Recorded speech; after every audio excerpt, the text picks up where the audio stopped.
৩০টি আসনে আবারও ভোট গণনার দাবি জানিয়েছে জামায়াতে ইসলামী।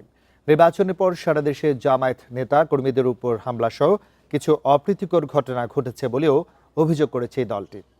এদিকে নির্বাচনের একদিন পর থেকে 11 দলীয় জোটের অনুসারী শিক্ষার্থীদের উপর সন্ত্রাসী হামলা হচ্ছে বলে অভিযোগ ডাকসু সভাপতির।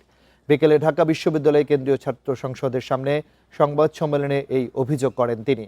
অভিযোগ করেন দেশব্যাপী ভিন্ন মতের ভোটার ও সমর্থকদের উপর বিএনপি সহ অন্যান্য রাজনৈতিক দলসমূহ কর্তৃক নির্বাচনী সহিংসতা, হামলা, ভাঙচুর ও হুমকি দেওয়া হচ্ছে।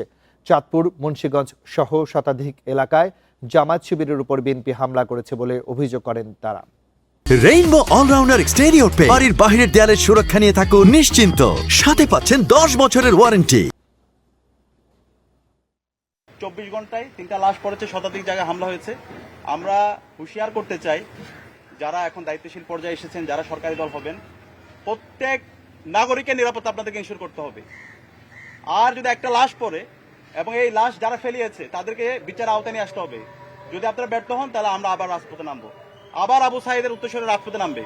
আক্রমণের ঘটনা ঘটেছে, আহত করা হয়েছে, মারাত্মকভাবে কুপানো হয়েছে, বাড়িঘরে হামলা হয়েছে, সম্পত্তি জ্বালিয়ে দেওয়া হয়েছে, দোকানপাট লুটপাট করা হয়েছে। এগুলো একের পর এক ঘটনাগুলো ঘটে যাচ্ছে। আমরা আশা করেছিলাম যে ফেসিবাদের সময় যে ধরনের আচরণ হয়েছিল, নতুন এই বাংলাদেশ এই ধরনের কিছু ঘটবে না। তো আমরা দেখতে পাচ্ছি যে একের পর এক নির্বাচন পরবর্তী এই ধরনের ঘটনাগুলো ঘটছে।